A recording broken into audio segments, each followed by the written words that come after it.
Hello दोस्तों, हमारी आज की कहानी है गुस्से में ससुराल छोड़कर मायके आई ननद को भाभी ने कैसे सिखाया सबक। नैना की शादी को लगभग 1 साल हो चुका था। उसके घर वालों ने उसकी शादी बड़ी धूमधाम से की थी।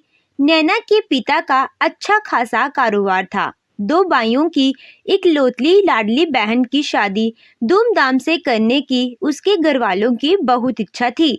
नैना के एक भाई की शादी हो चुकी थी और दूसरा भाई अभी पढ़ाई कर रहा था। मुकेश उन्हें नैना के लिए उपयुक्त वर लगा था। हालांकि मुकेश के घर वालों का रहन सहन नैना के घर वालों के बराबर का नहीं था, पर मुकेश नैना की पसंद थी और साथ ही साथ उसके घर वाले बहुत ही सादे और भले लोग थे। इसीलिए नैना के घर वालों को रिश्ता जोड़ने में कोई आपत्ति नहीं हुई। नैना की धूमधाम से शादी हुई और मैं अपने ससुराल आ गई। ससुराल में नैना के जेठ जेठानी और सास ससुर थे। नैना के जेठ जी एक प्राइवेट कंपनी में नौकरी करते थे और ससुर जी रिटायर थे। मुकेश एक मल्टीनेशनल कंपनी में काम करता था। नैना की जेठानी सरिता एक अच्छी महिला थी और सास कमला देवी भी घर को जोड़े रखने में ही विश्वास रखती थी। शादी के बाद वह दोनों बहू से भी यही चाहती थी कि दोनों आपस में मिलजुल कर रहें और घर की खुशहाली और शांति बनाए रखें। नैना वैसे तो सबके साथ मिलजुल कर रहती, पर उसे सरिता की कुछ बातें बिल्कुल पसंद नहीं आती थी। वैसे भी वह अपने आप को सरिता से ऊंचा समझती थी। एक तो खुद वह बड़े ऊंचे घराने से थी और दूसरा जेठानी के मायके वाले साधारण से लोग थे। नैना को यह बात बिल्कुल नहीं भाती कि उसकी सास सरिता को उससे ज्यादा मान देती थी। हालांकि ऐसा नहीं था, यह सिर्फ उसकी सोच ही थी। बहुत बार उसने मुकेश से भी यह बात करनी चाहिए, लेकिन मुकेश का यही उत्तर होता, तुम गलत समझ रही हो सरिता, भाभी तुमसे यहाँ पहले से हैं, इसीलिए उन्हें इस घर के तौर तरीके तुमसे ज्यादा पता है और वह बहुत बड़े दिल की है। तुम बेकार ही उन्हें गलत समझ रही हो। नैना अपने पति से भी इस बात पर गुस्सा हो जाती और हार कर मुकेश को ही उसे मनाना पड़ता। दिन बीत रहे थे। सरिता जितनी कोशिश करती नैना को अपने साथ रखने की, उतना ही नैना उससे छिड़क कर दूर हो जाती और अपने आप में ही रहना पसंद करती। घर के काम से फुर्सत पाते ही वह अपने आप को कमरे में बंद कर लेती और मुकेश के आने पर ही बाहर निकलती।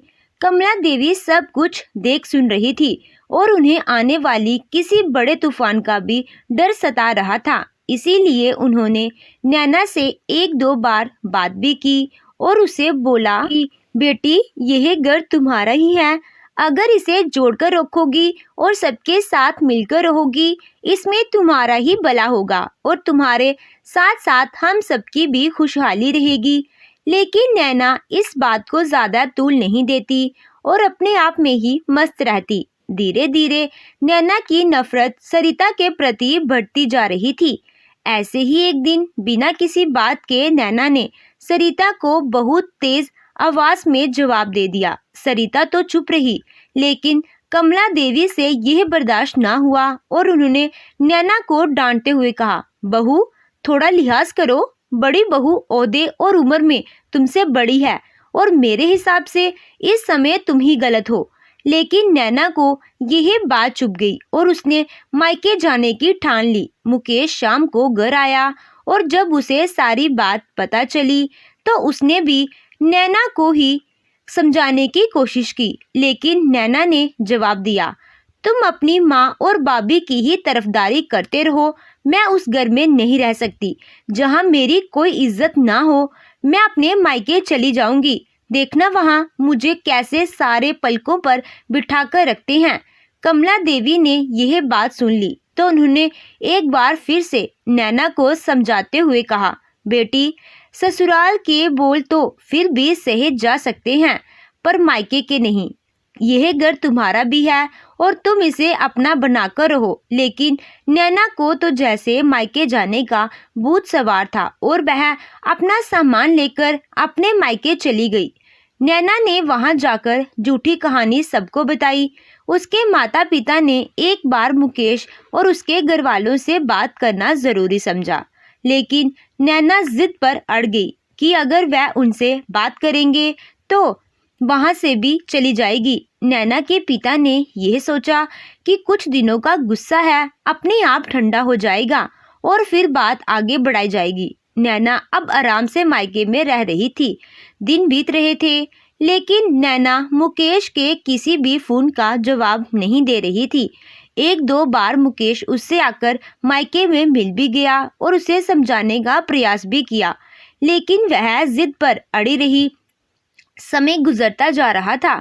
नैना सारा दिन आराम से रहती, या तो अपनी सहेली के साथ समय गुजारती या फिर आराम से अपने कमरे में पड़ी रहती। एक दिन उसकी भाभी को कहीं जाना था, तो नैना को उन्होंने अपने बच्चों की जिम्मेदारी दे दी।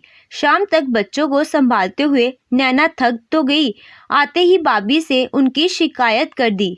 भाभी ने भी पलट कर जवाब दे दिया, सारा दिन तो बिस्तर पर पड़ी रहती हो, अगर थोड़ा सा काम कर लोगी तो क्या फर्क पड़ जाएगा। नैना हैरानी से बाबू के मुंह की तरफ देख रही थी। उसने बाई की तरफ देखा, जो कि नजरें झुकाए खड़ा था। माँ और बाबूजी शहर से बाहर गए हुए थे। नैना चुपचाप अंदर कमरे में चली गई। कुछ दिनों से उसे भाभी का व्यवहार बदला बदला सा लग रहा था। आज उसे इस बात का एहसास हो रहा था कि सच में उसकी सास ठीक कहती थी कि ससुराल के बोल तो फिर भी सहे जा सकते हैं, पर मायके के नहीं। वहां अगर मुकेश और उसकी सास अगर उसे कुछ कह भी देते थे तो उसे इतना बुरा नहीं लगता था जितना आज मायके में अपनी भाभी के कहने पर लगा था। नैना सोच रही थी कि शायद उसने यहाँ आकर बहुत बड़ी गलती की।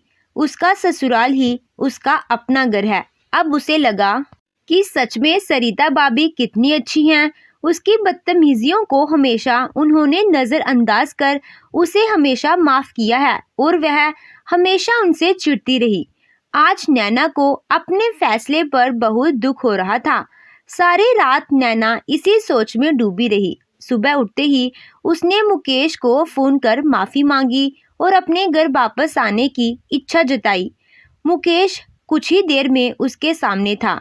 शर्म के मारे नैना उससे अपनी आंखें नहीं मिला पा रही थी, और पर मुकेश ने आगे बढ़कर उसको उस शर्मिंदगी से बचाया और घर चलने को कहा। बिना समय गवाए नैना उसके साथ चल पड़ी और जाते समय बाई भाभी से भी विदा ली। अपने घर पहुंचकर नैना को बहुत सुकून मिला। सरिता भाभी और कमला देवी दोनों उसके घर वापस आने से खुशी से फूले नहीं समा रही थी। उन्होंने आगे बढ़कर नैना का स्वागत किया। नैना ने सरिता से माफी मांगी और हाथ जोड़कर बोली, सच में माँ जी, आप बिल्कुल सही कह रही थी, यह घर मेरा भी है। सब कुछ ठीक हो गया था। इधर नैना के मायके में नैना के भाई भाभी और उसके माता पिता आपस में हंस रहे थे कि उनकी युक्ति काम कर गई। जो बात नैना को इतने महीने में समझ नहीं आ रही थी, वह भाभी के रूखे व्यवहार से समझ आ गई थी। तो दोस्तों, आपको ये कहानी कैसी लगी कमेंट कर ज़रूर बताइएगा। कहानी अच्छी लगी हो तो वीडियो को लाइक कीजिएगा। चैनल पे नए हो तो चैनल को सब्सक्राइब कीजिएगा। Thank you.